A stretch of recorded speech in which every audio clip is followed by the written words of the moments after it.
Longtime viewers of the channel might look at my library of videos and make a few assumptions about my taste in video games. Namely, that my favorite genre is Souls-like and that my favorite developer is From Software. However, while this does make up a lot of the content here at DevBox, these are not my personal favorites of all time. The Souls series, with Bloodborne standing at the top, might be well within my top 5, but the bottom 4 of that list often swap around and shift places on my whim of the day. While the absolute top spot goes to a little RPG from 1992 called Lunar, the Silver Star. While my experience with this game is with the PlayStation 1 port, Lunar the Silver Star Story Complete, fans have been able to play one version or another under titles like Lunar Legend for the Game Boy Advance, or Lunar Silver Star Harmony for the PlayStation Pocket. And if those words were still too old for you youngins to remember, in my research for this video, I also learned that the game is playable on iOS and Android. Although I've heard some complaints about recasting the voiceover of that one. Still worth checking out. You know, when I can afford to drop $15 on a game I've already played 1,000 times. Now, what also surprised me when going on my bi-monthly rabbit hole dive into classic games I enjoyed as a kid, I swear it's not as sad of a hobby as it sounds, was the fact that the developer of Lunar, Game Arts, made more than the one game. Right? A real shock. Turns out, they made Lunar 2, Eternal Blue. No, I'm kidding. I've also played that one, and it's objectively the better game, even if my rose-tinted glasses won't allow me to pump it up from second place to the original Silver Star story. Yeah, so the direct sequel is not the topic of today's video. Instead, we'll be looking at the spiritual successor to the Lunar series, Grandia. I'm also guessing that most people actually clicking on this video will likely have already played this game at some point in the last 27 years since it released, and are expecting me to be a huge fan of the game and its subsequent series, and various releases and re-releases. Well, as much as I love Game Arts, as it turns out for more than just the Lunar series, I'd actually never played any part of the Grandia series until the playthrough for this video. That being said, the legacy that follows Grandia can't be ignored when it comes to talking about this game. In my case specifically, it is going to be impossible for me to talk about this game in any way that doesn't include consistent mention of the Lunar series, specifically Silver Star Story. At times, my critical comments of Grandia will be framed through a comparison between the two games. I really don't want these comparisons to come off as me claiming that Grandia is bad because it is different than its predecessor. As I've made mention in my Final Fantasy VII Remake video, change is not inherently good or bad, but is simply different. For example, it would be disingenuous to claim that the combat in Grandia is bad because of the shift from strictly turn-based inputs to a type of active time battle system, which is different from Lunar. These are two different design philosophies that should be approached on their own individual merits, not compared based on which one I personally prefer. On the other side of that same coin, the FMVs that are commonplace in the version of Lunar I grew up with appear again in Grandia, so comparing how the two games utilize this visual presentation is much more valid, since it is basically the same concept, but with slightly different executions. A lot more on that later, actually. Also, on the note of the comparisons being made, another reason to hold Grandia in the shadow of the Lunar series is the fact that this game is made by much of the same team, including Game Arts co-founders Yoichi and Takeshi Miyagi. Sorry if I'm pronouncing this horribly, my Japanese is so rusty I never fucking learned it. As was the case for the Lunar series, and much of Game Arts' works in fact, Yoichi took the role of producer, while Takeshi shared directorial roles with Toshiaki Hontani. Hontani is also credited as having done the character illustrations for Grandia, and has worked as a key animator on projects like Akira, as well as a couple other Gonzo animations, like Last Exile and Desert Punk. Now, who is Gonzo? Well, not a chicken-loving Muppet, at least not in this case. And this seems like a perfect segue to get into Grandia's presentation. Following in the footsteps of the Lunar remakes for the Sega Saturn and PlayStation consoles before it, Grandia represents its characters with a series of expertly animated 2D sprites. Complete with walking and running animations, these sprites are then set against a 3D environment that makes up the majority of the game world that players will be exploring. However, the segue into the conversation was about Gonzo. So, where do they come in? Well, Gonzo is an animation studio known for a ton of anime from the 2000s. As mentioned before, this is the studio behind a personal favorite anime of mine, Desert Punk. It hasn't exactly aged well, like the main characters in Admitted Groomer that the show plays for laughs, but otherwise, it's a brilliantly animated and incredibly horny anime with some stellar gunfights and a compelling desert world. Otherwise, though, Gonzo is also the animation studio behind anime legends like the original Hellsing, Full Metal Panic, and Samurai 7. As for Grandia, Gonzo made a number of animations for the game, with a reported 20,000 frames of animation. That comes out to about 15 minutes of animated scenes, which is about equal to the animated sequences for the first Lunar, which was also made by Gonzo. I should note here that I'm comparing the animated sequences for the complete versions of both Lunar games. Grandia actually heavily outclasses runtime over the original Silver Star, with an extra 5 minutes, and higher quality animations, because the remakes and Grandia came during the short period where Game Arts outsourced these cutscenes to Gonzo. Which is to say, my favorite era of gaming ever. So, how are Grandia's animated cutscenes? Well, a bit underwhelming. What you're currently watching is the trailer-type opening that you see when you idle on the start screen for too long. Basically, if the developers consider all of this footage out of context to not be a spoiler, then I'll hope for the same. However, a little context that I can give without getting too spoilery is that almost all of this footage is from various exposition dumps regarding the ancient past of the world of Grandia. Nothing really in the way of character introductions or intense fights. There is exactly one that is my favorite in the entire game, and is bigger and better than anything in Silver Star Story, and on par with a similar scene in Eternal Blue. But that's for much later on when we're going over major story spoilers. Still, that single standout is 2.5 minutes of the entire game, from all 15 minutes of cinematics, across the 40-odd hour playthrough of the game. Almost 60 for me, but I was trying to be thorough. Again, we'll get to that later. To continue the comparisons with Lunar, I know, I'm sorry, the Lunar was better whining stop soon, I swear. I understand exactly how it sounds, but unfortunately the best way to show why the cinematics feel underwhelming come from comparing it to the other game by the same developer that succeeds where this one comes short. Not fails, by the way, but still doesn't hit the heights of these comparative titles. Anyway, to continue these comparisons, Silver Star Story's 15 minutes of animation is mostly character introductions, with also only 1 or 2 standout moments of any actual consequence, mostly involving the grindery. In fact, basically everything but the grindery is only character introductions.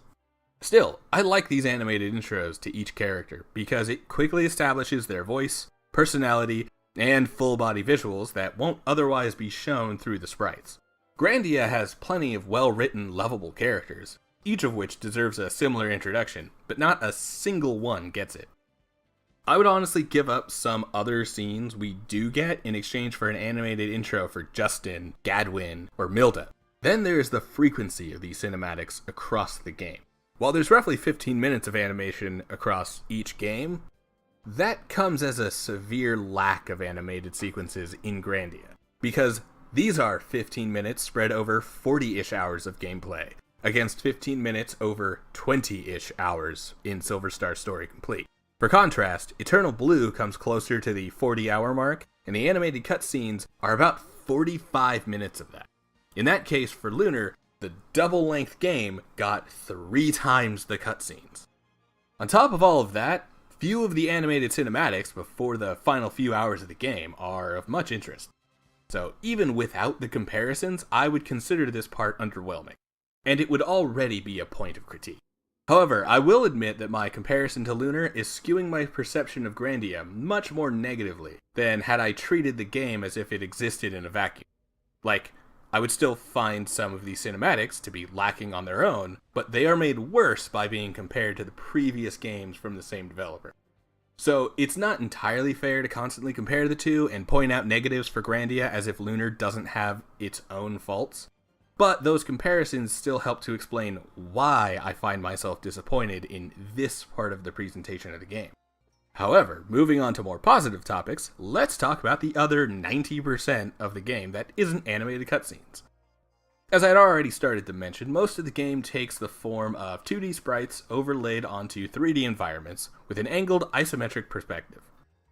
This marks a pretty substantial change in development from Lunar to Grandia. While the Silver Star Story and Eternal Blue remakes were enhanced when moving over from the Sega CD to the much more powerful Sega Saturn, Grandia was made from very early on with the newer console in mind. Of course, that's not to say that the game was always meant for this console, but by the time development was gaining steam, Game Arts had decided to completely shift focus towards the more modern console, citing Sega's own lack of continued support for the Genesis and Mega CD add-on as a primary reason for this transition in development. The result is sometimes a little wonky, but overall, it adds a layer of depth to the area design of Grandia that I can otherwise appreciate. Most notable is the way that these 3D environments are able to obscure items and progress behind the topography, sometimes requiring the player to rotate the perspective in order to get a full view of each location. Even though there are difficulties with this type of design, such as moments where the camera is looking at the backside of the environmental models and winds up with a completely black screen, the overall effect of the 3D environments is impressive for this era of gaming. Definitely more good than bad, and offers a number of interesting ideas and moments built around these camera controls. This is best shown through the dungeon scopes that can be found in non-town locations. These give a complete top-down view of the immediate area, instead of the more obscured isometric angle. Full disclosure, I didn't really care for these at first, since most of the earlier areas are built very open with easy sightlines to get full view of most dungeons, so I saw them as somewhat superfluous. However, as the dungeon designs got more complex and make better use of different elevations, along with winding layouts, these can be instrumental in actually finding all of the items and money left lying around each environment.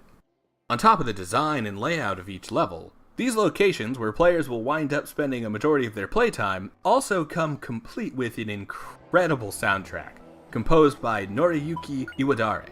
This isn't the first time that Iwadare has worked with Game Arts, as he was also the composer on the Lunar series. And yep, it sounds like all of those were designed by the same person. Like, for anyone who's ever listened to Hans Zimmer after Pirates of the Caribbean, or John Williams after Star Wars, or Danny Elfman after Star Wars, none of the songs from project to project from all of these incredibly famous film composers are the same. But they all have the vibe of each of their musicians. Like an auditory signature that as soon as you hear it, your brain goes, hey, is that the Jack Sparrow music? To take this back to video games, Yoko Shimomura's work in Kingdom Hearts has become so iconic that the game's tunes have been dubbed Shimomura style. And to me, that is the same with Iwadare.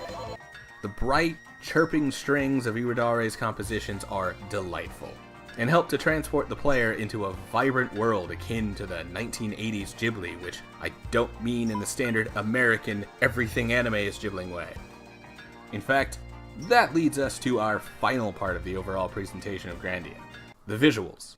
Both the in-game ones led by co-director and character illustrator Toshiaki Hotane, as well as during the animated sequences by Studio Gonzo. A notable piece of visual language from the animated cutscenes comes from the way that imagery from the ancient past of the world of Grandia is depicted, often with a more muted, sepia-toned color palette, with lots of sandy browns and gold, while the modern-day scenes are often much more colorful, with lush greens and bright sky blues. Then there are the depictions of the villains, which often include a lot of deep reds and thick black shadows, juxtaposed with brilliant green lights coming from the heroes. This is heavily reminiscent of the visual language of Studio Ghibli's Castle in the Sky, which switches between line shading for the ancient past of Laputa and blended shading for the modern scenes. Many locations and pieces of technology almost feel lifted directly out of the best Studio Ghibli works, most specifically Castle in the Sky and Nausicaa Valley of the Wind. Not to call these designs derivative, but simply to say that the influences are worn very directly. These designs are still very much dripping in originality on all fronts. Honestly, as much as I harped on the animated segments, it might sound like I didn't really like the visual presentation of the game, but that is absolutely not the case. The overall visuals are stunning, and filled with great vibes that set up for an overall cheery adventure. Until, those parts. But we aren't there yet. One final thing to note about the presentation is about the quality of these sprites. Both the player-controlled sprites that wander around all of the maps, as well as the portraits that appear to designate which characters are talking at what times. All of these are fantastic, especially in the version I played, where they are being rendered from a port of the PS1 version of Grandia onto a PS5. While there are plenty of versions to choose from at this point, this was the one most readily available to me, so I kinda went with it because it was easiest to capture. However, I will note that I debated grabbing the HD remasters that are also currently on sale, both on the PSN and on PC. However, those I wouldn't exactly recommend as highly. This is because a bunch of the pixel art has undergone a type of anti-artifacting or smoothing out process. It removes the sort of staircase choppiness of the pixels and gives everything cleaner, smoother lines. However, the HD remaster doesn't appear to have been tended to with much care, at least for the first Grandia, since this type of smoothing, likely using an AI upscaler, tends to transform what was previously masterfully done pixel art into what almost appears to be amateur fan art. My old PS3, one of the ones that was backwards compatible with PS1 and 2 titles, had this type of auto smoother built directly into the software for upscaling older titles, and it looked pretty bad. Ironically, the game I noticed this on back then was Lunar Silver Star Story Complete. Funny how things tend to come full circle.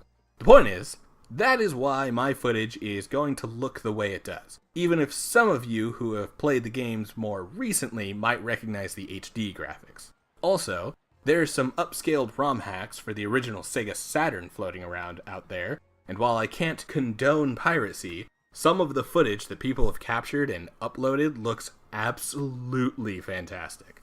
I honestly wish I could legally purchase those versions of both the Grandia and Lunar series, and play those on my PC all day. I might never play anything else again. Alright, so I'm honestly surprised I had so much to say about the presentation. Some good, some bad, but it's now time to start talking about the combat. Considering that this is the bulk of the Grandia experience, it's worth giving a thorough deep dive into how the combat works. So, combat in Grandia works with a sort of active system where timing is important to battle. If only there was a legally distinct term for that type of RPG system, like an active time battle something? Not sure. At least, I'm not sure if I should call it that, lest Papa Squeenix bring the lawsuit hammer down on poor Game Arts. But yes, it's an ATB system. Not too dissimilar from the ones from the early Final Fantasy series. Although instead of having individual bars for each character, there's a single time bar at the bottom of the screen with player characters and enemies running along it like a racetrack to do their attacks. Some examples of this from more modern titles would be Ubisoft's Child of Light or Airship Syndicate's Ruined King. I definitely give the relation more to Child of Light though, as it utilizes the racetrack in a very similar way to Grandia, including but not limited to using the speed of character icons to display character speed, charge times for attacks, and indicate opportunities to counter enemies. Of course, this all still leaves the best widespread comp title to Grandia's combat as a 10-year-old game. Something that might be worth a retrospective of its own. So let's get back to our topic of the day. As I've already mentioned, the timeline of attacks are dictated by the racetrack at the bottom of the screen, but isn't a simple order of attack. The track, which the game calls the IP gauge, is divided into two sections with 2 points of input along it. The first is the command point, this one, about a quarter of the way to the very end of the track. When a character icon arrives here, this is the moment that commands are chosen. In the case of the player, this is when we are able to choose which action this character is going to try to do once it gets to the second major point. For enemies, this threshold marks the moment that the choice of attack is locked in, while also opening up an opportunity depending on the actions chosen by the player. There are 6 commands that the player can choose from for each character as they reach the command point. Combo, critical, moves/magic, items, defend, and escape. Two others are more tactical, look and tactics. Combo is the basic attack, usually taking the form of two separate hits, which can split between enemies if the target of the first strike dies before the second begins. The critical is a single, more powerful attack, but usually doesn't do as much overall damage as combo. However, it has a secondary ability to stun enemies and even cancel their own attacks if it catches them after the command has been locked in and before the action has begun. Many skills and spells have the same secondary effect, including ones that enemies can use, with many of the strongest bosses having the cancel attached to most of their attacks, especially their unique commands. Moves/magic is pretty obvious. It holds the moves, what we more commonly refer to as skills in most modern RPGs, and magic, usually either multi-target attacks or extremely powerful single-target attacks, or their buffs and heals. Items allow players to pull from a character's individual stock and use an item that has a battlefield use. Generally health and bombs, as well as a fantastic item called a Bond of Trust, that essentially sacrifices one character's turn to speed up another's, and I basically never used it. Defend gives a choice to either endure future attacks and take heavily reduced damage, or evade to other locations across the arena and hopefully avoid area of effect attacks. Escape attempts to end the battle early and leave without having to fight. Finally, Look simply lets players check enemy stats and what they're planning to do with their next command, and Tactics is essentially a way to hand over combat to the AI and let the game play itself. Mobile game autoplay more than a decade before the first smartphone would even exist. These are all of the choices that players are given once a character hits the command point, and the second point of interest is the act point, where the character actually takes the action selected. It's at this point that characters will move across the battlefield and execute the animations ascribed to their specific commands and deal or heal damage, apply a buff or debuff, or even turtle up or run out of immediate danger. Additionally, it is in the time between the command point and act point that players and enemies have the opportunity to cancel opposing actions. And this is where I'm going to be getting negatively critical again. First, before I even get to the way that the game's own combat mechanics tend to grind against each other, I need to head back to the visual presentation of the game, specifically here on the battlefield. For whatever reason, the camera moves like crazy during combat. Like, when a character enters the command point, the camera decides it wants to focus on them. Totally obvious, but like, why does it decide it needs to overshoot, shake back to center, then zoom in and zoom out? It's like watching a 2016 prank vlog without the jump cuts. Honestly, jump cuts would be an improvement. This movement also happens whenever anyone attacks, with the whole fight locking to a standstill before going right back to the jerking camera motions as it attempts to follow the acting character and their target. Now, I say try because sometimes it doesn't exactly come together. Now, the visuals aren't the only problem with the combat. Next, let's look back at those cancels and the critical attacks. The concept is interesting and adds a new layer to tactical decisions made in combat, especially when already having to consider player and enemy positioning on the battlefield. As while everyone waits their turn to attack, they do still have to move in a physical space in order to be able to strike out at each other. However, the issue that comes with critical attacks is in the narrow window of opportunity available to properly cancel an enemy. So, the combo and critical don't have to move down the last part of the IP gauge to reach the act point, and will instead immediately push the character into action. While this seems like it'll make canceling enemy attacks easy, the problem comes from the need to move and execute the attacking animation. See, if the attack a player is trying to cancel is one of the ones that stops the area dead in its tracks, then characters have a hard time limit before they will be stopped, even if they are most of the way through their own animation when the timer runs out.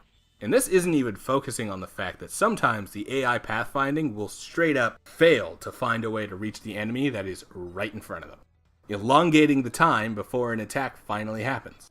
All of this tightens the timing for when a critical attack will even manage to work. And there's very little that the player can actually do to make sure that character commands will line up well enough with enemies to manage to get a proper cancel off. It's not entirely useless though, since sometimes a critical attack can alter which attack is coming if it activates too early. which means that while it might not always be able to completely stop an attack, it can still save the player from taking a boss's strongest attack multiple times in a row. Swapping the lightning attack from a later boss called the Gaia Battler is the best example I have capture for, and it was a real lifesaver when doing this fight. Again, it's a fine concept that occasionally works and adds an impressive layer to tactical decisions in ways that can completely alter how some fights are approached, but the exact execution falls short often enough to feel useless in some cases and unbalanced heavily out of the player's favor in others. For the final criticism, we've got the grind. Like, it's an RPG, and a 90s one at that, so grind is generally expected. Still, the grind here is pretty abysmal. Not the regular level grind, mind. That's pretty well managed. As long as we're engaging with enemies and not running away from every encounter, we make it through without ever feeling like we're falling behind at boss fights or getting creamed by trash mobs. Well, not until the secret dungeons, but more on those later. Back on the topic of the grind, it's the magic and moves specifically that are the core of the major grinding in Grandia. The player characters have a number of skills at their disposal split between each of their possible weapons they can use, and 4 magic elements. Each character gets 2 or 3 weapons, and many others can learn the 4 elements fire, wind, water, and earth, with combination elements being rewarded for leveling the core elements to high enough individual levels. And it's in the process of getting these magic and weapon levels that makes me count the grind as a negative. To actually level up each element and weapon, the character needs to cast spells of these types or attack with these weapons repeatedly to earn each level. The result turns each character into a Pokemon team, with many of them trying desperately to evolve a Magikarp into a Gyarados. For players actually looking to unlock the higher level spells and make the most out of the magic, this leads to the grind dominating the decisions being made in every non-boss fight. It's a bit of a mixed bag, giving more reason to engage with the extra battles, but also turning all of those battles into an opportunity to grind and unlock new abilities, rather than being a cumulative obstacle to overcome on the way to reaching the boss at the end of the dungeon. Worse still is how long it actually takes to gain levels. In classic RPG fashion, it takes several fights to gain a single level in each of the 4 individual elements, per character, or the individual weapons, also per character. The individual stat increases do help to make it more rewarding when unlocking stuff between moves, but to get further into the weeds, every target affected by a spell grants a few EXP points to the element used, with a level coming once a character reaches 100 points in that given element. At the best, an AoE or full field attack can hit a bunch of enemies at once for up to 40 experience with a single attack, but the average was much closer to 15 or 20. There's certainly some meta level grinding spots that I could see the potential of, but never bothered to stick around at. But for an unguided and casual playthrough, it's a slog. By the end of my 50-hour playthrough, my highest element or skill was in the 30s, and that was after a concerted effort to level as many of these as I could. In part because powerful magics, higher stats, and extra MP was locked behind grinding this stuff. However, they can each reach 99, and there is even a reward for actually hitting that with some elements. Also, while the grind isn't necessary for beating the game, it does make it a lot easier, and I honestly don't know if I'd have gotten through the end without the grind. So it's a little bit of me optimizing the fun out of individual encounters, and a little bit of the game fully incentivizing me to do exactly that if I wanted to see the credits. Alright, with all of that out of the way, you might be assuming that I don't like the combat. But no, I actually find it pretty fun. There's an escalating feeling of tension along multiple areas, especially in the boss fights, which range from hilariously easy to brutally punishing. And as the game continues and different characters join the party with access to new weapons, magic, and moves, extra layers continue to get piled onto the combat, with new status effects to consider, new items being made available at shops, and additional buffs and debuffs for the player characters and enemies to cast on each other.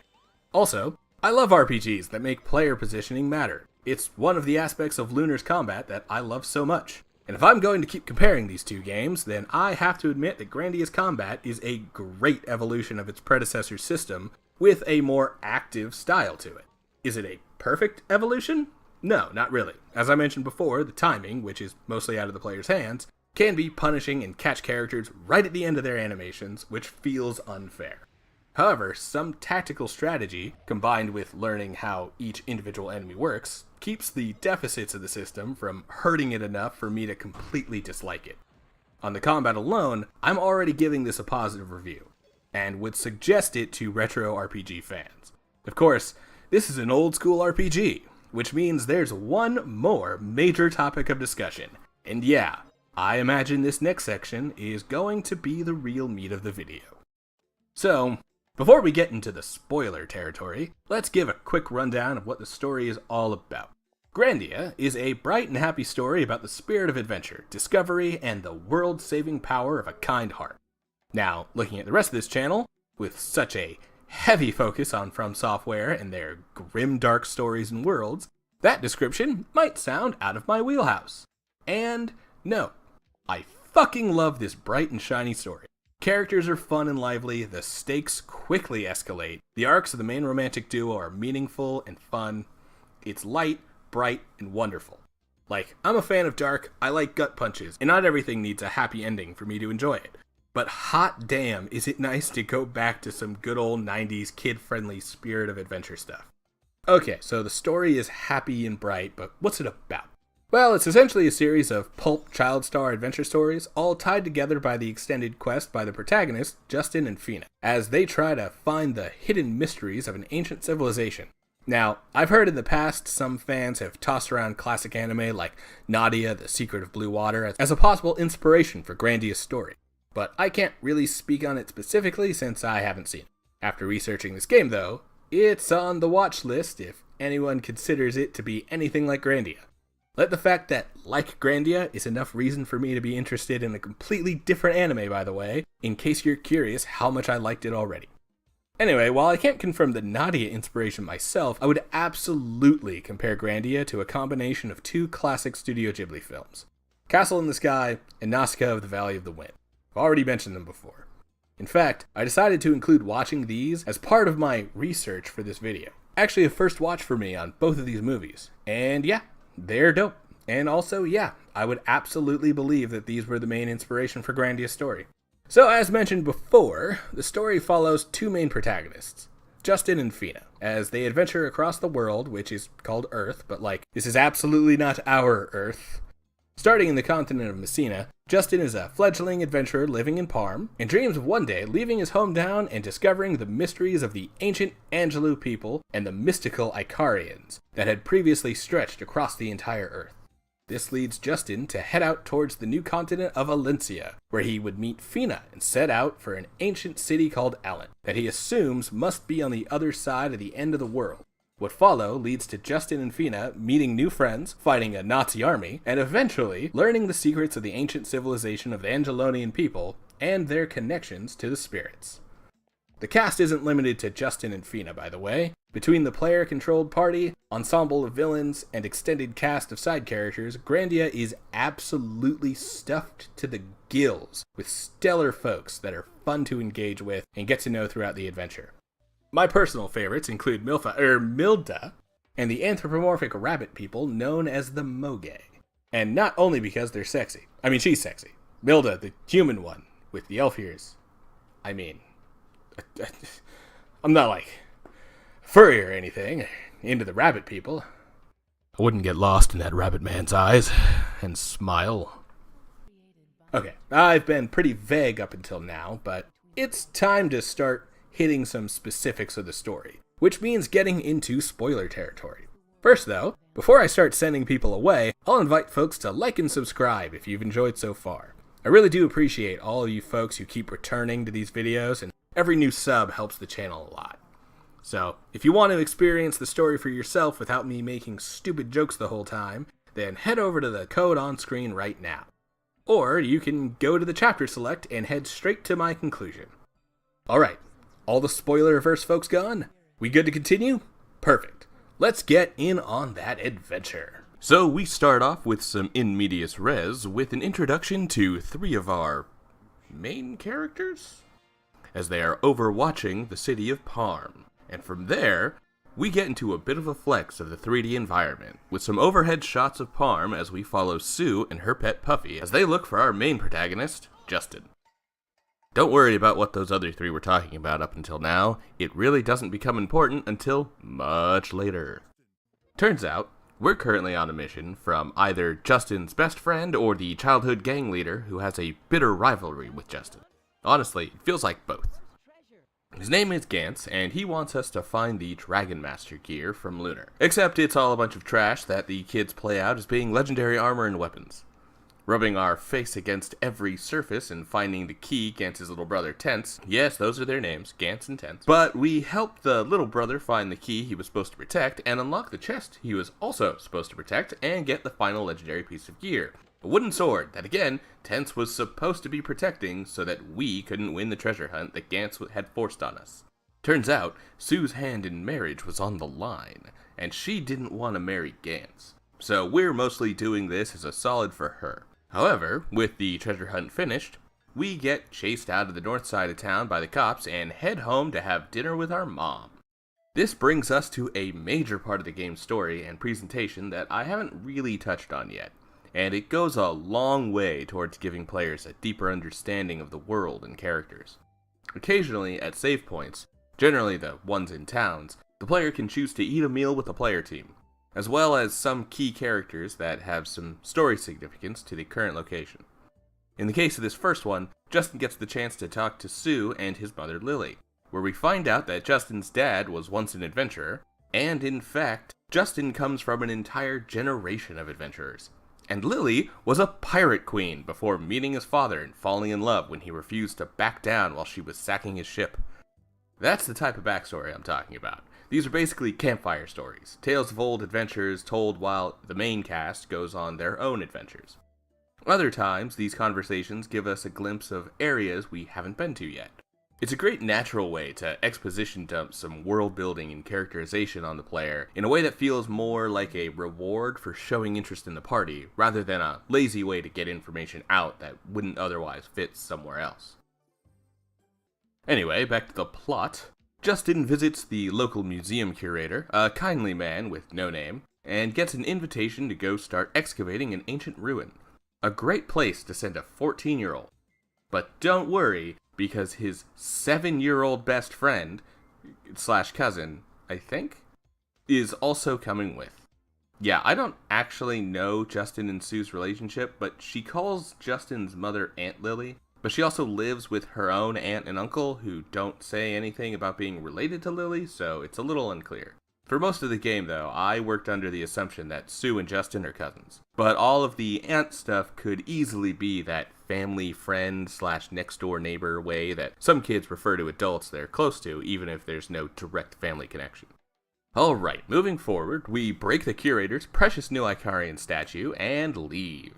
Welcome to the first dungeon. The Marno Road. This is an incredibly short stretch of land, one of many intermediate locations that divides up many of the game's other locations. Like battles included, I think I spent maybe 20 minutes in this place total. Considering that even some of the shorter dungeons can still take an hour or more, 20 minutes is basically a hop, skip, and a jump. So I'll be skipping over a lot of these smaller areas from here on, like this. So, here we are in the Salt Ruins. This is the place that the curator sent us, with a written invitation that these three nice ladies are ripping up and then throwing away. Those cunts! Gatekeep the ruins, will you? Well, we don't need approval, or guides, or the army to not think of us as enemy operatives. We'll go in ourselves, through the dungeon, past the sliding room puzzle, and then into the holoprojector room. Wait, holoprojector what? Well, looks like we found our inciting incident. So, as it turns out, Justin has had a spirit stone on his person this whole time. A gift from his late father. Not like late like he's on his way, he didn't forget to pick up Justin from soccer practice or something. He's dead. But a gift from his late father, the Spirit Stone is a mysterious artifact of the Angelonian civilization, and appears to have been the key to awakening the Salt Ruins so that Justin could receive a message from this strange woman named Liette. We don't exactly know what her whole deal is quite yet, but she seems to know more about ancient Angelo, and may even be a final survivor of the long-disappeared civilization. Reaching out to us through the projector in the Salt Ruins, she calls out to Justin and gives us the task of heading east and reaching the lost flying city of Allant, a location previously only told in legend. And it looks like the Nazi army isn't happy to see that we've got the info in Spirit Stone that it would turn out they've been looking for. Say hello to Colonel Mullen, who some of his subordinates will often refer to as Air Mullen, in case you needed more proof than their uniforms that these guys are supposed to be a stand-in for Nazi soldiers. They're actually called the Carlisle Forces, and were how the game opened before we started playing as Justin. But that part is kinda odd, and is mostly there to set up that Mullen is the son of the Nazi general, Ball, and that his aide-de-camp is Lieutenant Lean. Well, they'll be important down the line. For now, Mullen tries to stop Justin from leaving the ruins with the Spirit Stone by any means necessary, and Lean tries to stop Mullen from murdering a child with her light suggestions. Yep, we've got our bad guys for the adventure. You know, in case the Nazi uniforms didn't give that away already. Although, I don't know. I feel like I might be getting future villains turned hero vibes from these two. We'll see. So naturally, we escape easily, and have to fight a giant stone guardian bird that's sitting out front. But one extremely easy boss fight later, and we're already heading back to Parm, seemingly with no worry that this military force knows our names and wants to capture us. And Justin immediately comes to the conclusion that he wants to go on a boat and travel to the new continent, which in order to do that, he needs to find a man named Java and get an adventuring pass so he can get on with his journey. Does it make a lot of sense? No. Does it give us a chance to meet a new fantastical character? Yes. Meet Java, a retired adventurer, who we'll later learn is actually the best adventurer in the world. However, in order to get his pass from him, he wants us to go pad the runtime. I mean, go on a fetch fight another boss. See? Engage with that combat. So we head into the Lek Mines and kill the Orc King. Why? Because the old man told us to. That's why. Also, the Orc King is kind of a dick, so we're clearly justified to kill this dude. Anyway, Java gives us some good advice about the spirit of adventure, and some terrible advice about how to be an adventurer. We need to go it alone and leave our friends and family behind. Want to guess how Justin processes this advice? Did you guess that Justin decides to leave for the boat without telling his mother, or Sue, our only companion, and the group leader? Because if you guessed that he'd leave the group healer behind, then you'd be right. So naturally, Sue stows away on the boat and forces Justin to become a temporary seaman, now being forced to work for the rest of the voyage instead of being another passenger. Of course, this does seem to lead to at least one positive, which is to say, being a worker on the boat gives Justin an in to meet the best member of the Adventurers Guild, a plucky young woman named Fina. This is a good time to mention these characters' ages, by the way, which as far as I can find are mostly speculation. But there are some ages that the fandom wiki seems pretty confident in, and these appear to come from the Japanese manual for the Sega Saturn version. Although I couldn't find any direct translations of that manual, so maybe take the exact ages with a grain of salt. According to this, it places Justin at 14, Sue at 8, and Fina at 15. Additionally, for our villains, we've got 15 for Lean as well, 23 for Mullen, and 16 for the trio of sergeants that tore up our invitation into the Salt Ruins, Mio, Nana, and Saki. Ball isn't as important here, but he's roughly 48. Still, keep the 8, 14, and 15 ages in mind for now, because this ship isn't going to stay a pleasure cruise for long. Not when the obligatory RPG ghost ship encounter shows up and stops our boat dead in the water. Don't worry, the siren/mermaid encounter is coming up, but not on this voyage. As for the ghost ship, turns out all of the adult men ship workers don't want to bother with it, and are far too scared to go deal with it. So instead, the teenagers offer to take on the deadly ghost ship themselves, and the adults waste absolutely no time to send an 8-year-old to fight the tortured souls of damned sailors. Anyway, so we murder our way through these tortured souls and reach the first boss that actually gives me any real trouble, the King Squid.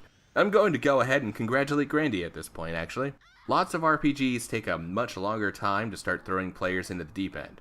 So it's pretty cool to see the third boss already be a real challenge, and not simply as a result of me still struggling with the cancel system. It's a fun challenge even when the systems all work perfectly.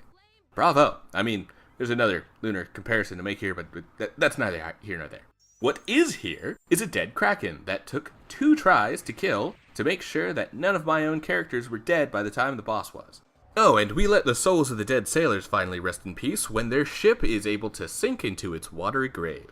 With the ghost ship taken care of, the gang finally makes it to New Parm, the first city on the new continent of Valencia, and we're directed to join the Adventurers Society officially so that we won't need to continue using Java's old pass to go on adventures to otherwise off-limit areas. Fina wishes us luck and heads off, shifting her gaze and avoiding talking about the society itself whenever pressed. Something's off, huh? Well, we do finally show up at the Adventurers Society offices and meet the new president. And fortunately, we've got a letter of introduction from Justin's mom. You remember ex-pirate queen Lily the Skull? Yeah, turns out she knew the president of the Adventurers Society, either at some point in her own storied history or in connection to Justin's father and the long line of adventurers among the men in his family. However, it would seem that the old president isn't around anymore. And now his son Pakon has taken over. And Pakon is not exactly willing to help, and certainly doesn't want us heading off to the next set of ruins on our quest towards Alent. Like the last letter of introduction we presented to someone with authority, Pakon rips up Lily's letter and we're shown the fucking door. Bummer! Alright, let's head on over to meet up with Fina. She lives nearby. Another hop, skip, and a jump away, and here we are at Fina's home on the outskirts of New Parm. Weird that she doesn't seem to want to live in the town attached to the society she supposedly works for. Weirder now that it seems like Pakon has arrived as well. Weirdest that he brought a bodyguard to... Oh! He's stealing the teenager to make her his bride. Yeah, that's not going to fly. So we're going to have to head through the underground tunnels under the church in New Parm in order to break in during the ceremony and stop this horrific situation that Fina has found herself in. All we gotta do is beat up the bodyguard that caught us with the sucker punch last time. He doesn't stand a chance now. With Fina now free from the marriage that was nearly forced on her, we reconvene at her house and rally to go to the next set of ruins without the approval of the Adventurers Society. Justin gives a speech about the spirit of adventure and how depending on the approval from the society defeats the whole purpose of having the determination to discover new lands and unravel the mysteries of the world that is the core of the adventurer's spirit. Emboldened by this speech, we head off to the Dom ruins. I'm more of a sub-ruiner myself, but I'm not against giving someone else a chance to top for once. Anyway, in the Dom ruins, we find one of Jupiter's moons. That's how you know what kind of nerd I am. The space kind that immediately recognizes the name Ganymede as one of Jupiter's moons, not the cupbearer of the Olympian gods. Had to look that one up for you ancient Greek mythology nerds out there. And of course for the polytheists as well. Hope y'all are enjoying the Olympics this year, or enjoyed if this video winds up taking even longer to come out. So, Ganymede, what this be? Well, it's another tough boss. They've been getting up there, mostly from an interesting tactic that Grandia has for bosses that can give them extra attacks and give the players a choice of how to target them. Essentially, while this is a singular boss with one health bar, it is comprised of 2 parts, the head and the body, which can be targeted and will attack independently of each other. It's a clever solution to keep extra pressure from 2 sources on the IP bar, and give players the choice of 2 different attacks to try canceling at a time. That probably should have been in the combat section, especially since that part was so negative, but you know what? That's the bonus you get for watching the whole video, spoilers and all. Once we're past Ganymede, we get to talk to Liette again. She's cool again. Honestly, I love her design.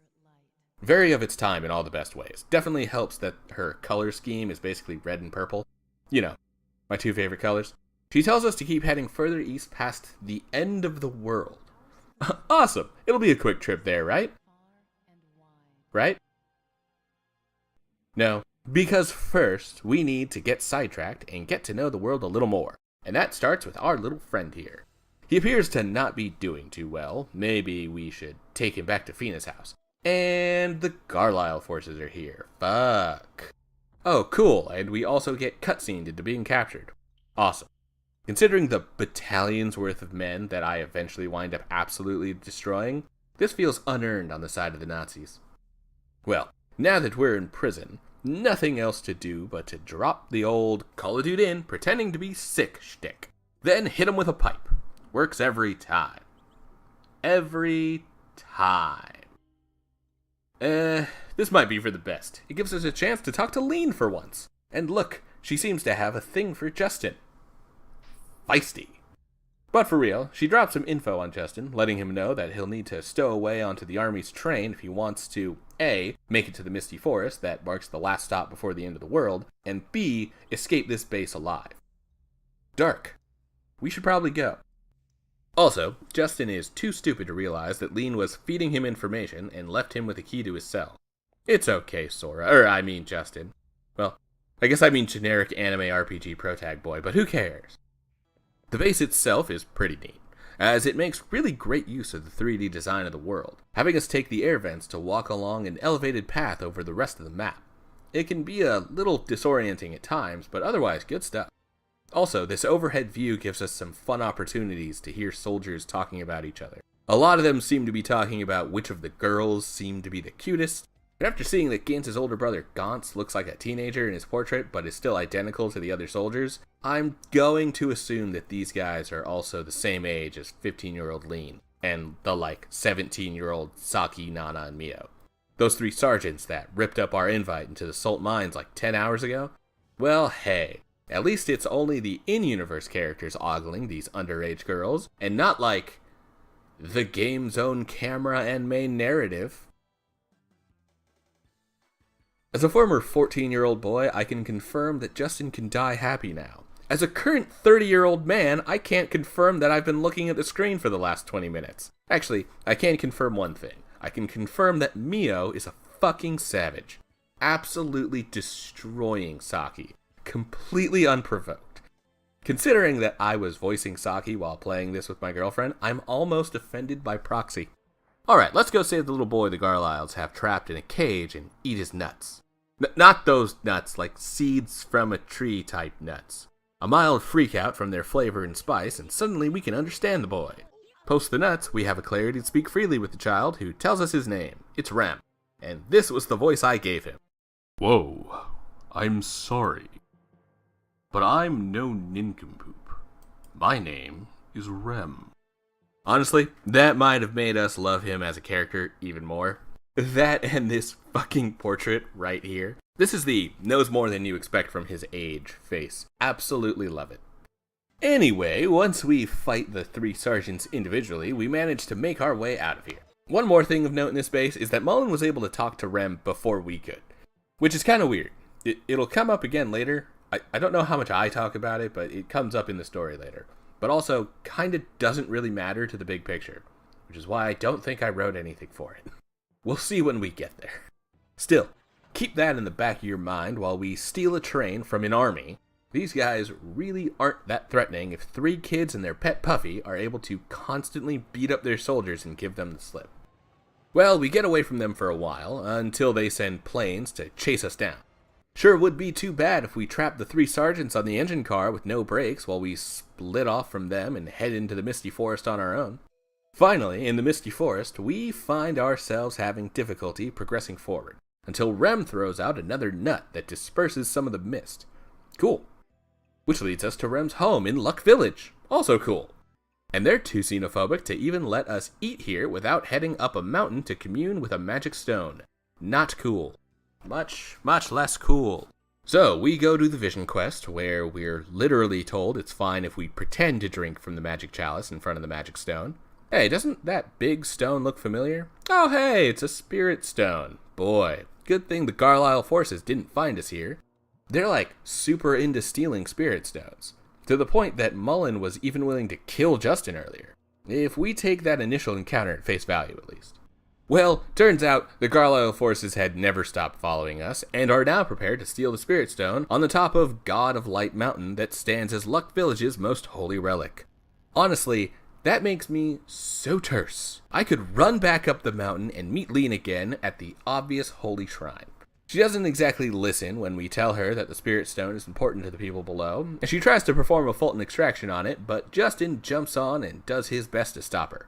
All he manages to do is break the stone in half and leave part of it back at the mountain, which it would appear is enough for the leader of Luck Village. Honestly, he seems honored that we even bothered. So he gives us some more mist-clearing nuts, a powerful and important artifact for the people of Luck, supposedly given to them from ancient Angelonians after they built the end of the world, and disconnected this side of the world from the other. All we need them for is to clear the way to the giant wall at the eastern end of the forest. Oh, also Fina reveals to us that Lean is her twin sister. Probably not a really big deal. Definitely not the entire heart of their combined narratives from this point on. Totally something we can move on from with little effort. Alright, the end of the world. We've heard a lot of guff about it up until now, and once we get here, the place is, well, it's a big wall. I wouldn't really call it underwhelming, since it's exactly what it appears to be. It's a giant wall. Also, we find a ton of the giant stone bird type bosses as regular enemies here. You know, to show how far we've come and how serious this place is. Also, this is a huge dungeon. One of the longest so far, with some tough encounters, and it's also one of the first chances to farm most types of magic all at once. So, 4 stars.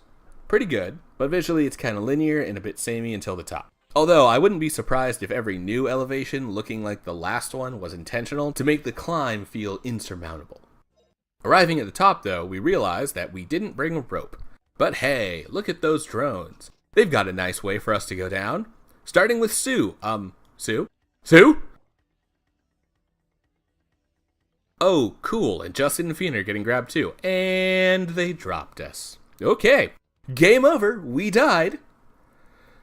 Alright, let's try this again. Oh, never mind. We found one of those Uber leaves. The kind that can not only withstand having people fall on top of it, but also slow our descent well enough that the fall doesn't kill us. I mean, not that Justin can die to a fall. He fell out of the sky and back onto a mountain earlier, so I think we can assume that fall damage simply isn't a thing for the world of Grandia. Anyway, we didn't find Sue when we woke up, so we need to head out and search for her. Oh, would you look at that, if it isn't Puffy. He sure seems concerned as he flaps around that pot of soup, boiling away in the middle of the forest we landed in. Next to an ogre? Have at thee, beast! Dragon King Slayer!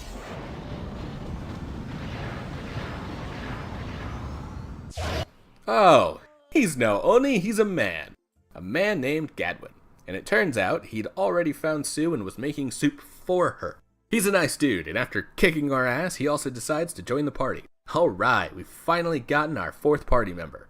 Awesome to see all 4 quadrants of the party menu filled.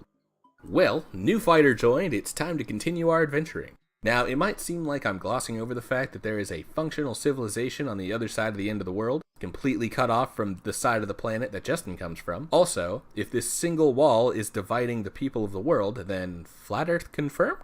Yeah, I think that's exactly what it implies. And it's quite the small world, as we're already given a heading for a new set of ruins. But it's side adventure time. I mean, it's part of the main progression of the game, but is otherwise unrelated to our quest for Alent. For now, we have to prove ourselves to Gadwin's hometown of Dite. I mean, that's essentially what we're doing narratively. For Justin, though, he's so goodest boy that he doesn't need much convincing to start helping people. And what do they need help with? The poison rain, of course. So it turns out that there is a nearby tower, known as the Typhoon Tower, that appears to be raining poison on the village of Dite.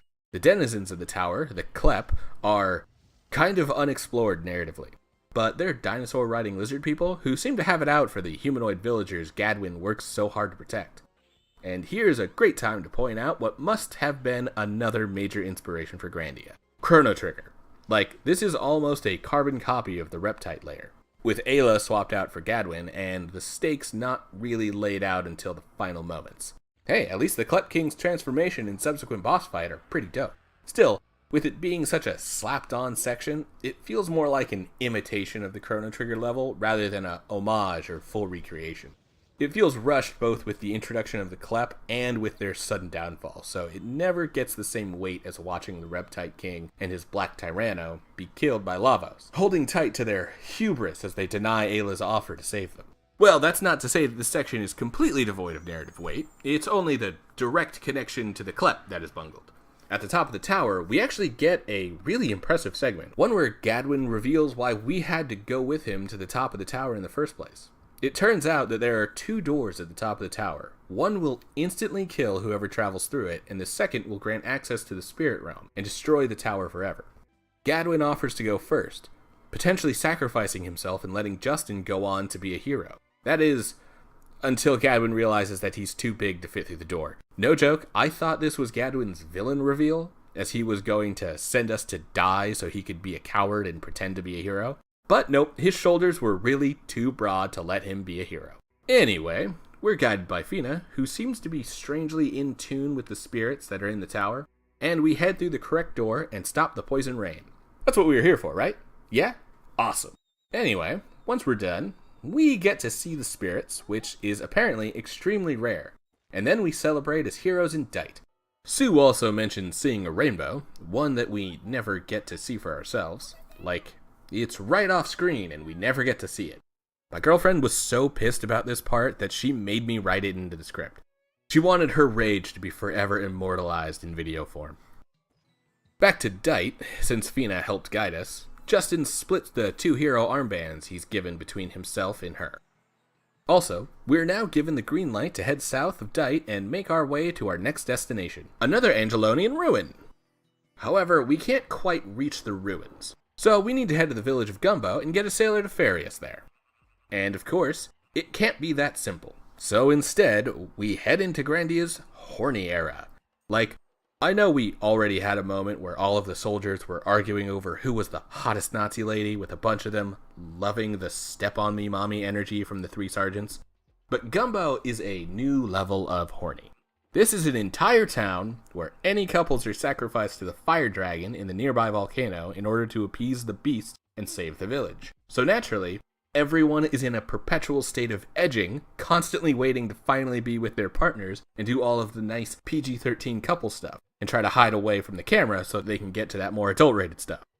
Needless to say, a slight breeze could drown this whole village in, let's call it sea foam. Let's go with that salty white stuff. But of course, that means Justin and Fina get confused for being a brave couple, and there's a huge celebration, with the couples all getting very close and touchy.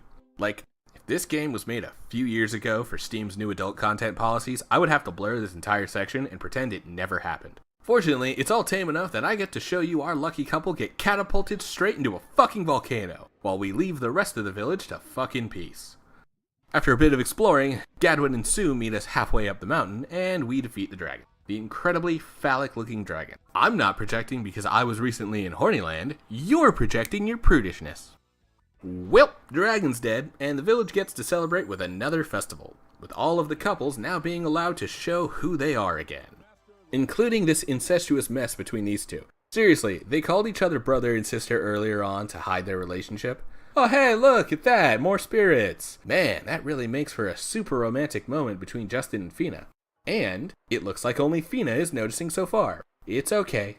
He's young. He'll start to understand those feelings eventually. Right? Right? Anyway, the area they get this alone time in is beautiful, and they're visited again by the spirits. Alright, 2 fucking giant side quests down, and we finally get to head to the next main ruins. The Twin Towers. This couldn't possibly go horribly. Also, even though it's called the Twin Towers, I'm pretty sure we only ever go into a single one. I'm actually not sure if this is supposed to be a twin to like the Typhoon Tower, and that's why it's part of the Twin Towers, or if this is more of a translation error of localizing into English, where in America we had that. Instead, I imagine this was probably supposed to be called the Twins Tower, but that's for narrative reasons that are coming up. We'll get there. Well, we wrangle our boatman and make our way to the ruins. The boatman is named Danda, by the way, and this dude has such fuckboy energy. Like, he is a legacy frat boy who's primed to become CEO of his father's company after the old man dies, until his younger brother comes in for a hostile takeover. He has that look. But he's a sweet dunderhead who's in love, and it is cute. Anyway, finally back to the real plot. The Garlisle forces are here again. How? How the ever-loving fuck did they... Oh, right, the red flying dreadnought. Pretty sick design, if you ask me. Really keeps up the castle in the sky vibe. A real solid redesign of the air destroyer Goliath. I mean, it's not like Ghibli has a monopoly on giant airships, but the steam engine design and allegorical Nazi army really connects the two.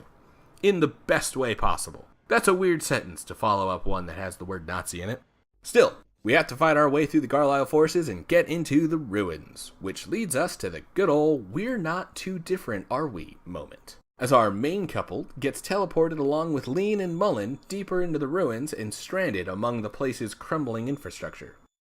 Vina has to reluctantly travel with Colonel Mullen, who doesn't attack her, and they have a nice little walk through the ruins, as he apparently already knows everything there is to learn from the Twin Towers. This includes a depiction of an Icarian with 4 arms and 4 wings. This one is also especially humanoid and female, something we hadn't really seen in the more abstract statues up until this point. Nothing like the Picasso statue that Justin broke so long ago. He did own up and apologize to the curator, by the way. It never came up, but yeah, Justin's good boy streak still won out. Which actually leads us back to what is currently happening. While trying to help Lean get through... What's this place called again? Oh yeah, the Chamber of Original Sin. It's full of frogs, and turns out Lean is afraid of frogs.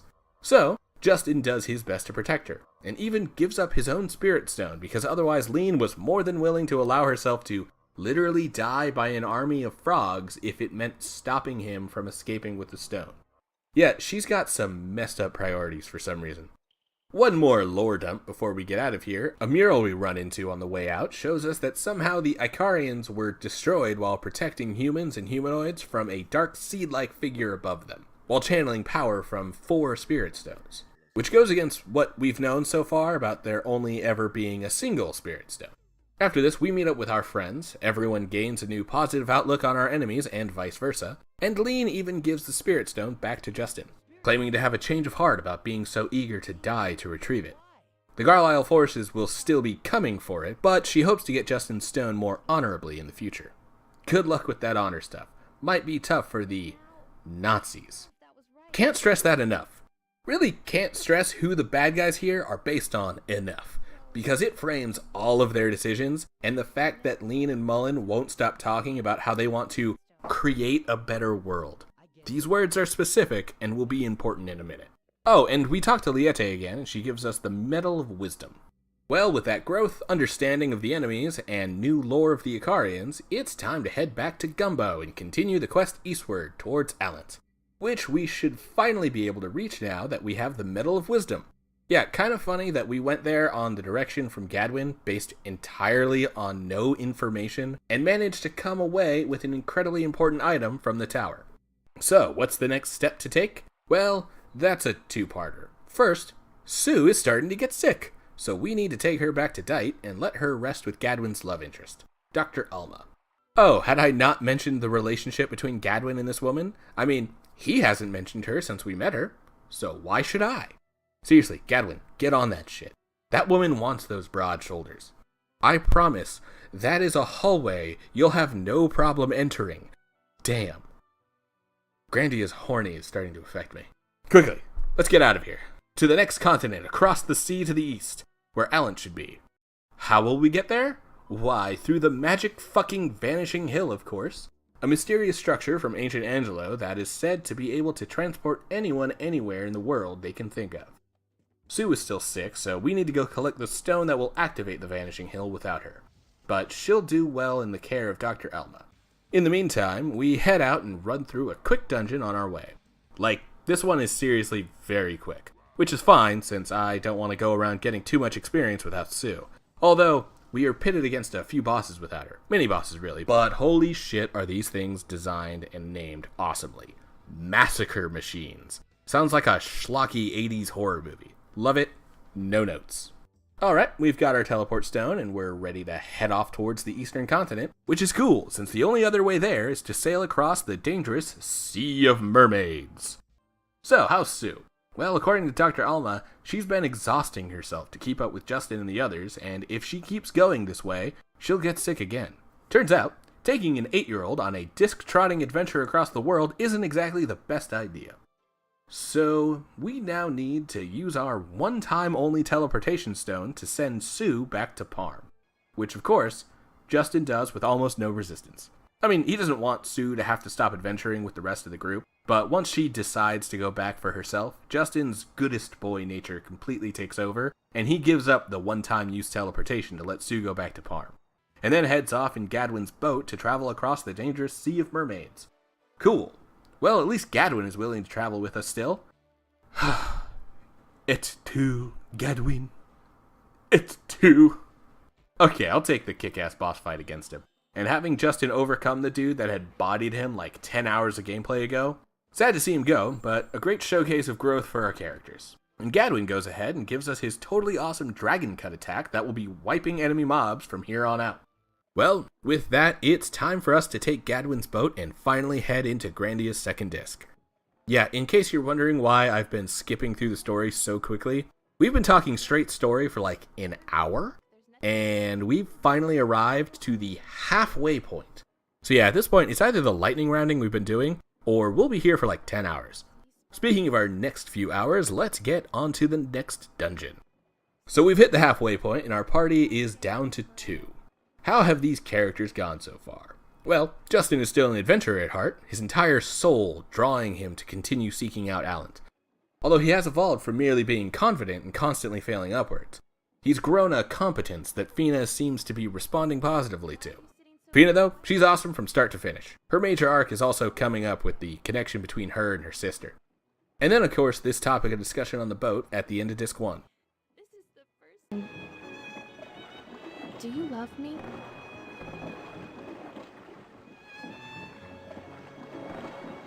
Of course I love you. Sue loves you, and Gadwin too. We all love you, Fina. Justin, I'm not talking about that kind of love. Huh? Fina, what do you mean?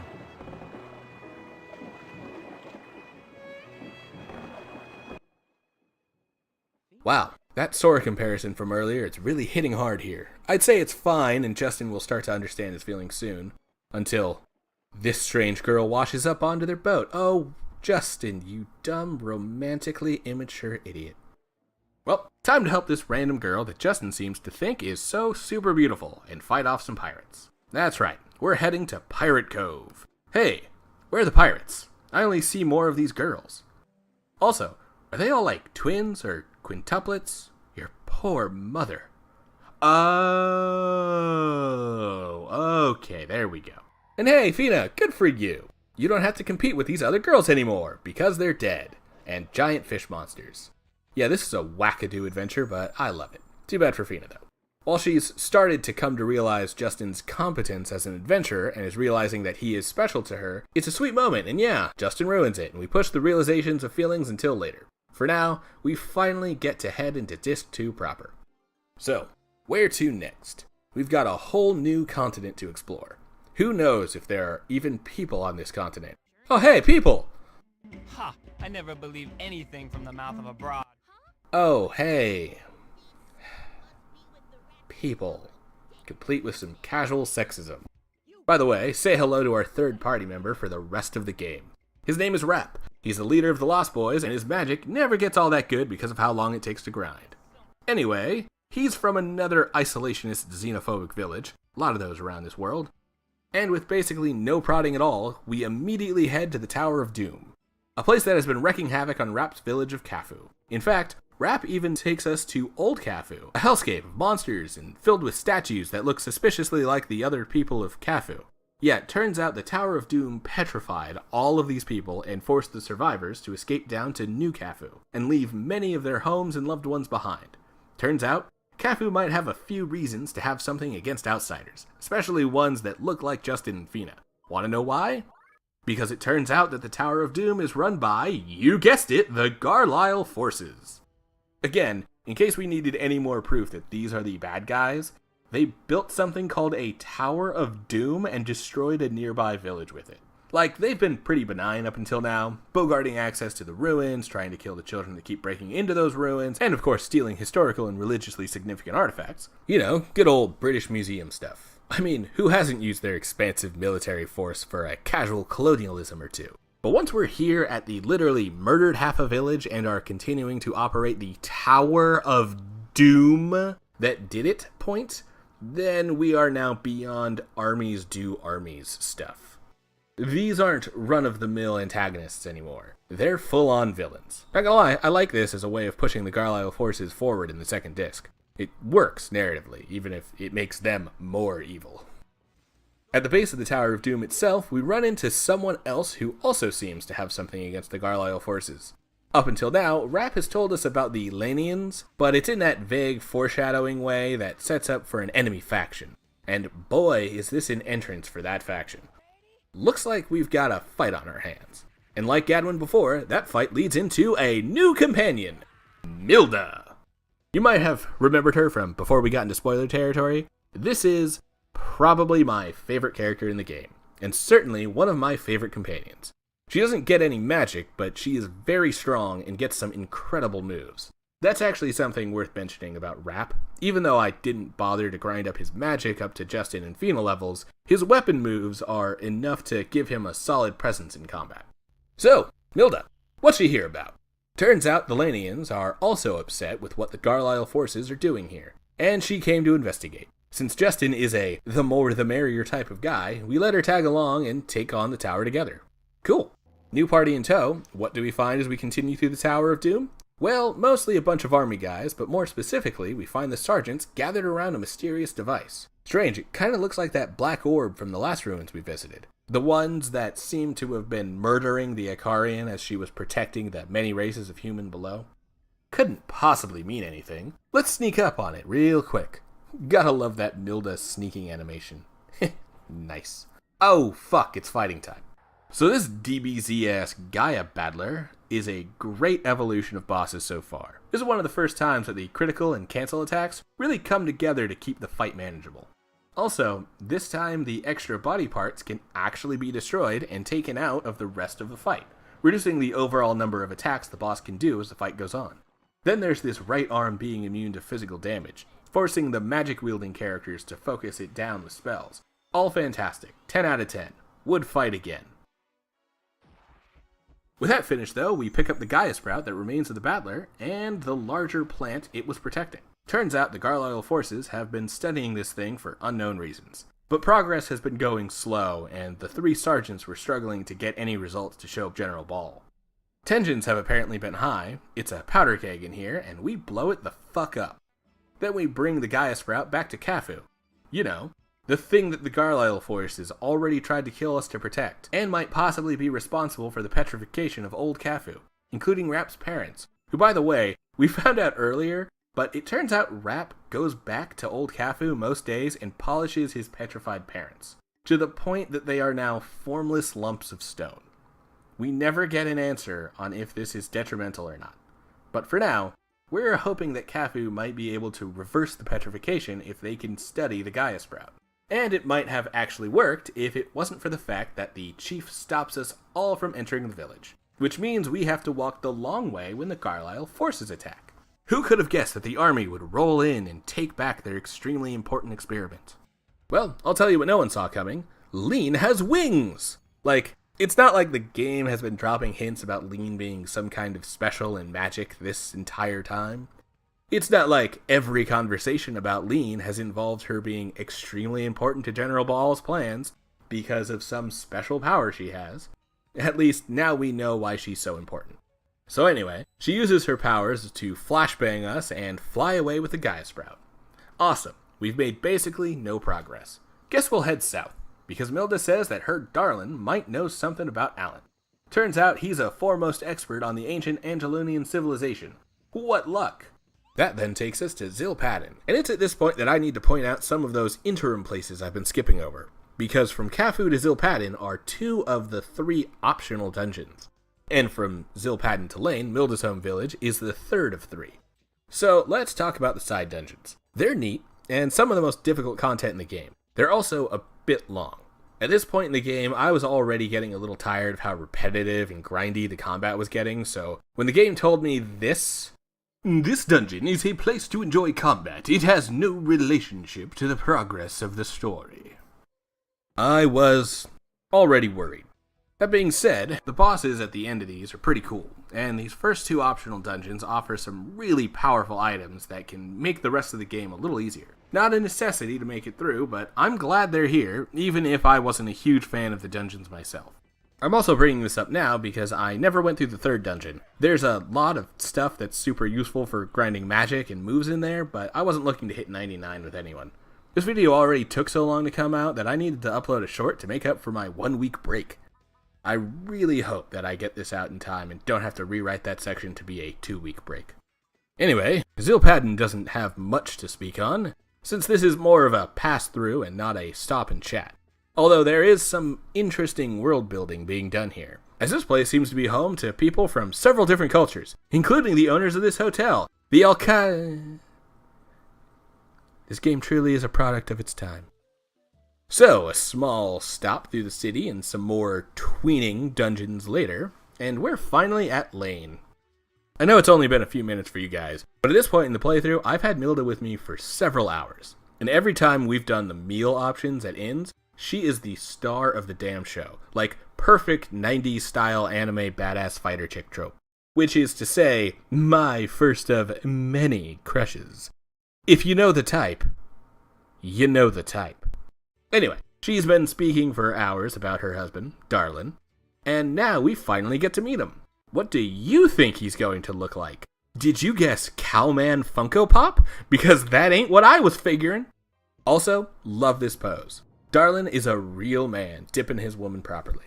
With all of that done, we have to do a runaround to meet the other wise men of Lane, Durlin and Dorlin. This is time for a bit of a lore dump, but it's mostly reiterating what we've already learned, essentially that the Angelonian civilization worked together with spirits, with the Icarians being a conduit between the many forms of humanity and these spirits. This is as good of a time as any to mention how the terms human, spirit, and Icarian are used in the game's lore. Humans are every humanoid creature, including the standard-looking ones like Justin and Fina, the long-eared ones like Rap, and of course the other humanoids like the tail-bearing ones back on the other side of the end of the world in Luck Village.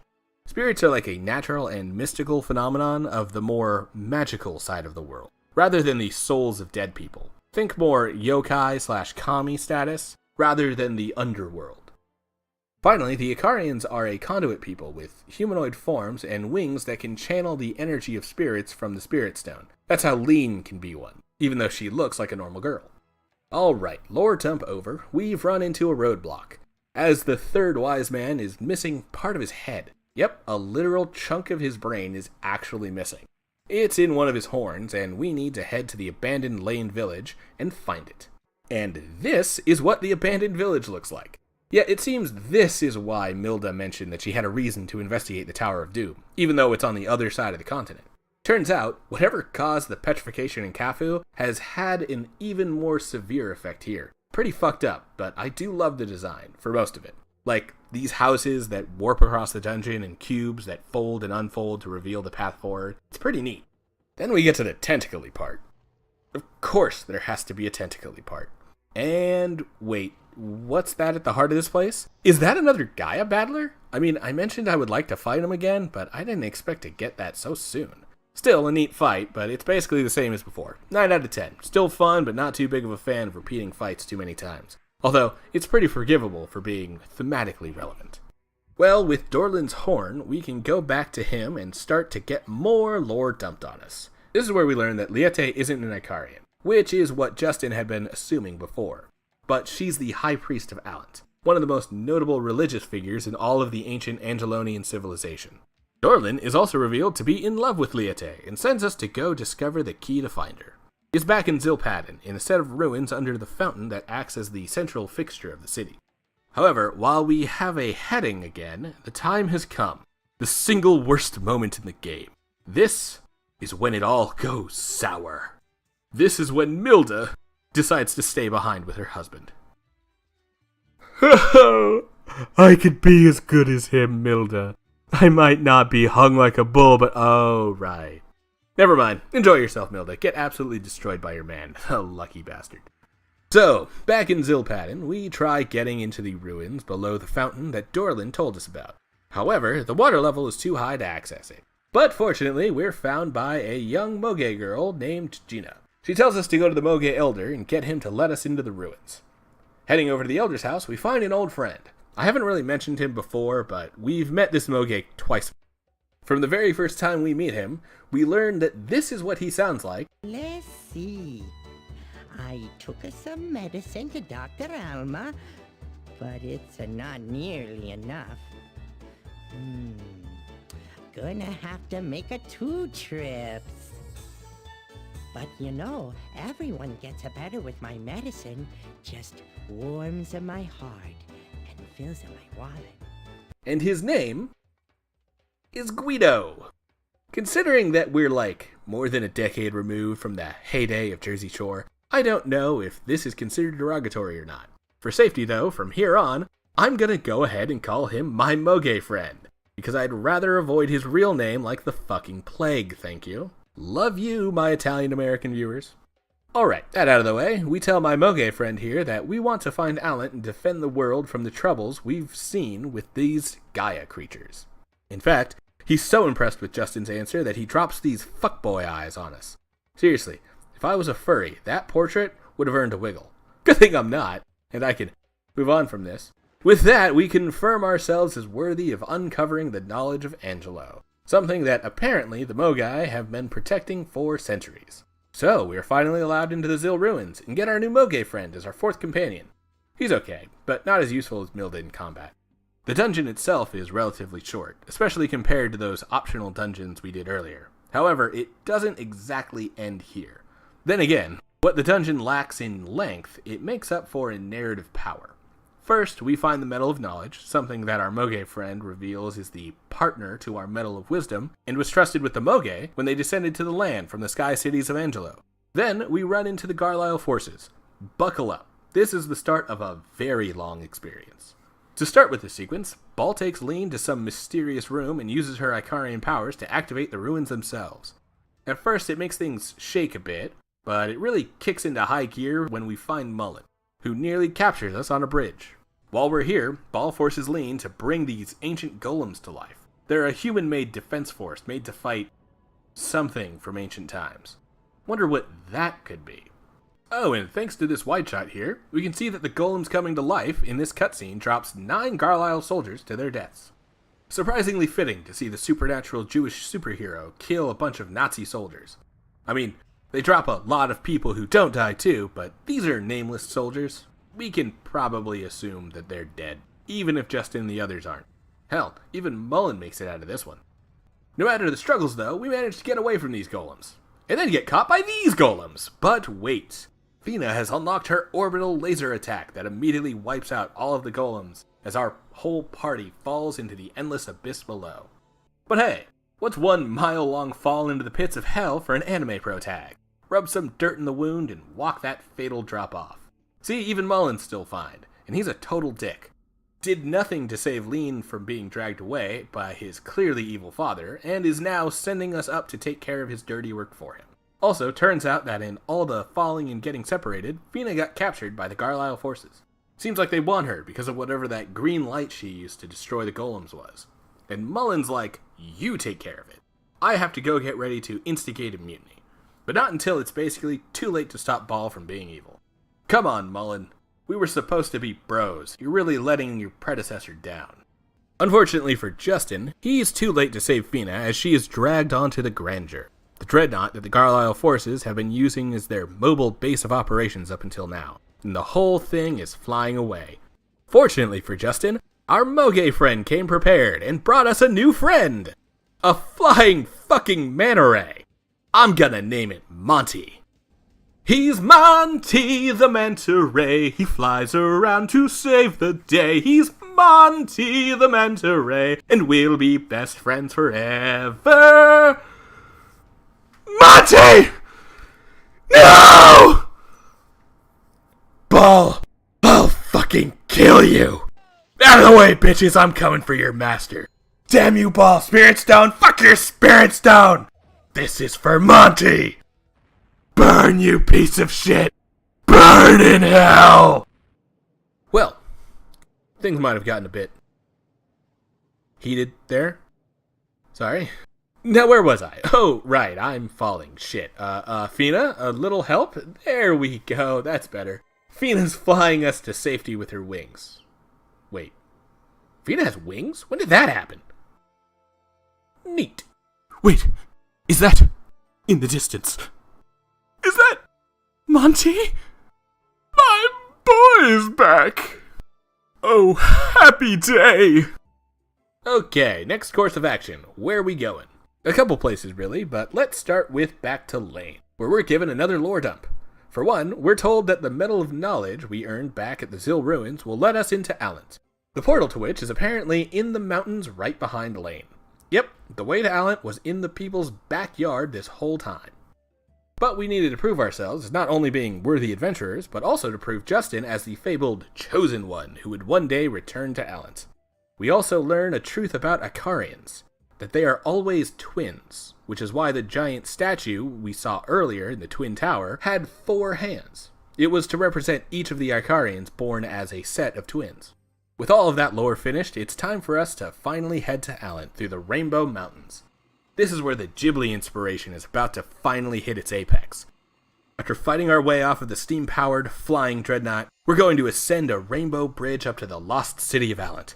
It's like when Shida and Patsu made their ascent through the storm to Laputa, only to come out this terrifying experience to be greeted by the ongoing power of life, continuing to thrive in seclusion away from the destructive human hands. A beautiful garden flourishing high in the sky, tended by a single, final kindness offered to it by humanity in the form of a single friendly robot.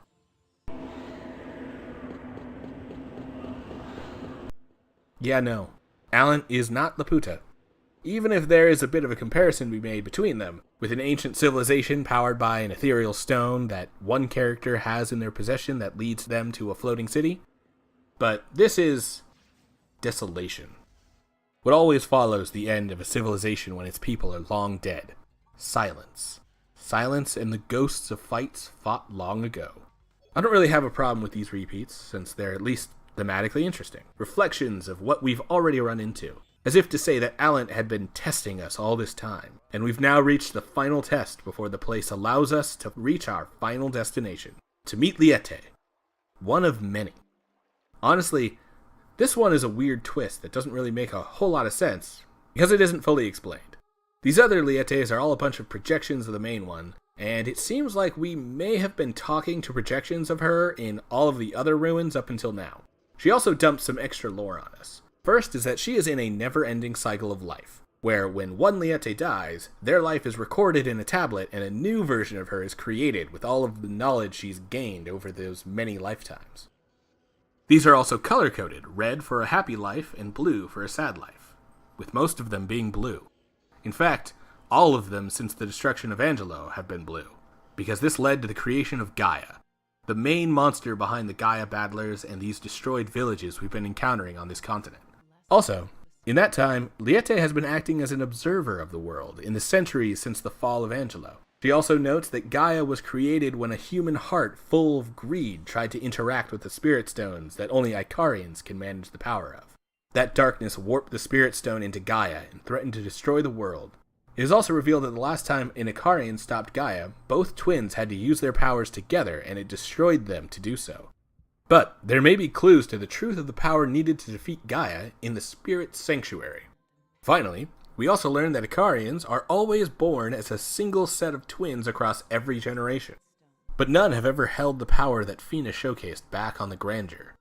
However, as Liete laments that her next tablet will likely be blue as Gaia is soon to destroy the world, Justin fills her with a determination to not simply stand by and watch the world start to die, but join our party and act. So she does, replacing our Moge friend, who left before we made our ascent up to Alent. His farewell didn't exactly fit in my little desolation bit, but he's gone and we can actually go talk to him in Zilpaden again. On that note, we can also still talk to Milda in Lane. For now, we need to head to J-Base. Ball mentioned it before he seemingly burned to death, and Liete has now informed us that a product of Gaia like himself and the Spirit Stone wouldn't be destroyed from being burned like that. So we need to head there. In the meantime, Mullen is finally taking care of that mutiny, all while Ball is basically holding the keys to the end of the world and edging himself before priming the ignition. It kind of puts an artificial ticking clock on the situation, but it's still ticking away, and we need to stop him now. The first step is to fight Ball. Okay, the first step is to head through J-Base and an underground railway on the dungeon path to Ball, all while Mullen's mutiny succeeds in the sense that he had most of the army on his side, but fails in the sense that Ball is too powerful to be stopped by ordinary means at this point. Fortunately, these hands aren't ordinary means, and we kick his cyborg-eye tentacle-armed ass. In the fight. In the cutscene, he brushes us off and finally activates Gaia. fusing with the demonic entity for the sake of ultimate power and control of the world. Not sure if it's worth it if it means all of those tentacle appendages, but hey, to each his own, I guess. No judgment here. Well, maybe judgment.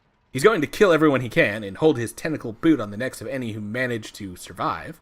Ball's own personal final solution to making a perfect world. So yeah, lots of judgment.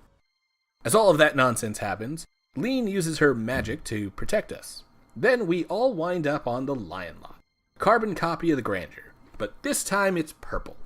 Gotta say, I love this army's color scheme for Dreadnoughts. Not enough to forgive them for all of the Nazi stuff, or the enabling Ball to bring about the end of the world stuff, but hey, at least their ships look cool.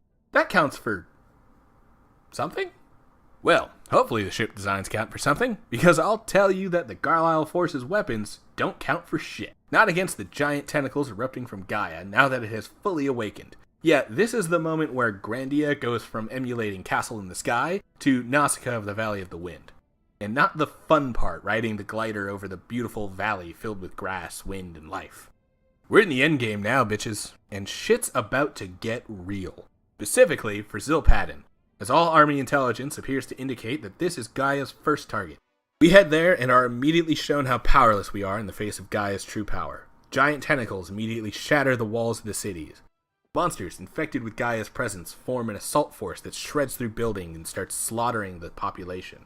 No matter how quickly we jump from fight to fight, we can't save everyone. Then the Gaia Battler arrives. It's the toughest we've fought so far, but we make it through and come out victorious against that one.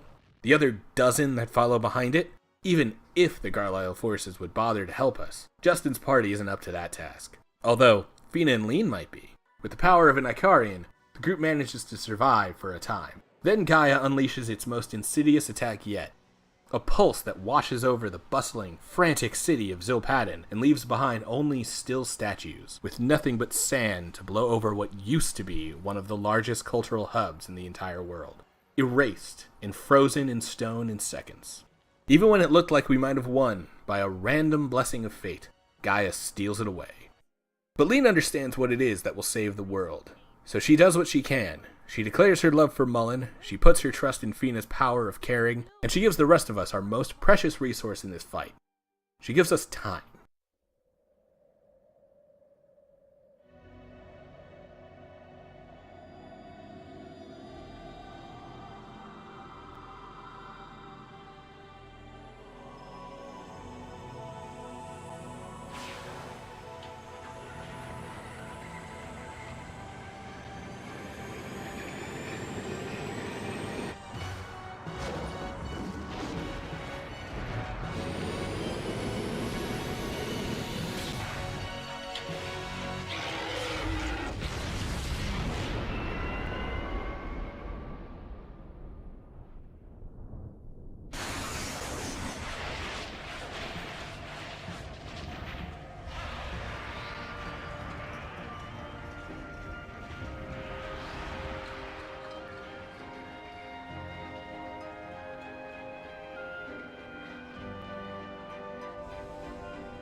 This is one of the two scenes that might put the animation of Grandia over Lunar. As much guff as I gave to the misuse and underuse of animated segments throughout the game during the presentation segment, Lean's sacrifice is jaw-dropping.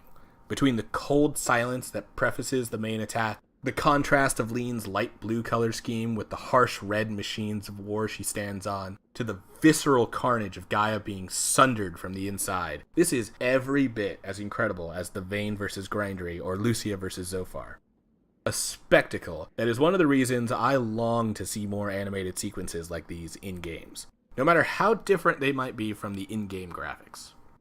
However, while I might be celebrating the artistry at work, Justin and friends have no time to rejoice. In fact, even though Lean has now sacrificed herself to give the rest of us time, it still hasn't quite gotten dark enough to usher in the dawn.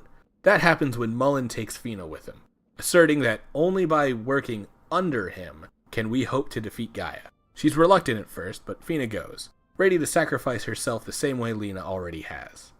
Then Rapp and Liete abandon Justin as he fails to stop her and begins to wallow in his own pity. It's a pretty dark scene. The folks Justin is closest to all kind of abandon him right at the 11th hour. Even when he goes back to Zilpadin to help the few remaining survivors to rebuild, our Moge friend tells him that he isn't needed. Then he makes it more clear that helping in Zilpadin is not where Justin is needed, because he's needed somewhere greater. Then all of Justin's friends appear, not only Rapp and Liete, but also Sue, Gadwin, and Milda. All of them arrive to spur Justin on to go reunite with Fina and save the day. It makes the Rapp and Liete abandonment feel kinda unearned, to be honest. Like, they were really harsh about the way they went off without him. Anyway, now invigorated with the strength of his friends, Justin is able to reach out to the spirits and is granted access to the Spirit Sanctuary. You know, the place Liete mentioned back when we found her in Allant. Another dungeon and a pretty dope boss fight later. It's the same as one of the optional dungeon bosses, but this one is actually a little easier. And we get the Spirit Sword, a new weapon that should be able to destroy Spirit Stones and end this. We also get a sick cutscene where Gaia molts and props itself up on a spire in our next destination. With that, we head to the Icarian city, a convoluted maze of an area, but once we're inside, we find Mullen and Fina being attacked by a bunch of Gaia battlers. In an absolute baller move, and fantastic callback to showcase his growth, Justin uses Gadwin's Dragon Cut to kill all of the Gaia battlers at once, and prepares to take Fina to go finish the fight. Mullen, of course, being the toxic man raised by an abusive asshole he is, decides that he's the only one who can end this properly. So we kick his ass, and he finally realizes how horribly he's failed. Not only us and Fina, but also Lean in her memory. With that final narrative thread tied real nice, we head through the rest of the Icarian city, and then into Gaia itself. Yeah, this is a weird ending to the game. We're not in Gaia's castle or some lair that the creature has built. Nope, we're in the giant bug monster. Which, can I comment on the multi-layered design for a bit? For one, we've got the version that was present for the Lean sacrifice scenes, a sort of pupil state that looks suspiciously like the Ohm from Nausicaa. Honestly, I think that might be the part that makes me equate the two so much. Then there's the second form, having molted and grown wings. Gaia is a dark reflection of the Icarians, but also the unformed wing is a great indication that what Lean did has caused lasting damage. Some stellar design work on display here. Absolutely love it. Don't love having to travel up through the creature itself, though. However, once the long trek through Gaia is finished, we come upon our penultimate boss, Ball. He spouts the standard villain corrupted by an evil entity that is invading his body line, claiming to be the next step in human evolution and that he's finally been made perfect. Even when we beat him, he doesn't die right away, and actually scurries off to the core of Gaia, where it's a little unclear what happens to him. Like, I'm not sure if what we fight next has a part of Ball inside of it, or if this is purely Gaia itself. Either way, Gaia also spouts his own rhetoric. Being a mass of evil and malice birthed from the greed of a human vying for power that he was never meant to hold, Gaia assumes the worst of us, and can only recognize us as being capable of hate. Justin, good boys all over the place, and it's basically the ending conversation between Xemnas and Sora from Kingdom Hearts 2. Like, the more I go through this game, the more certain I become that Nomura also played Grandia, and at one point, pulled a lot of inspiration from it.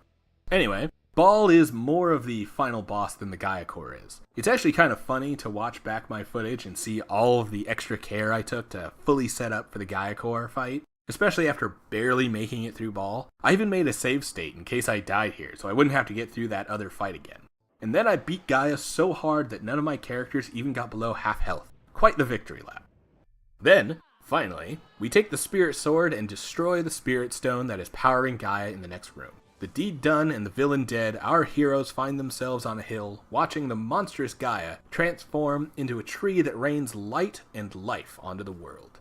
Yggdrasil, the very tree of life that the Garlisle forces had been told they were working towards discovering.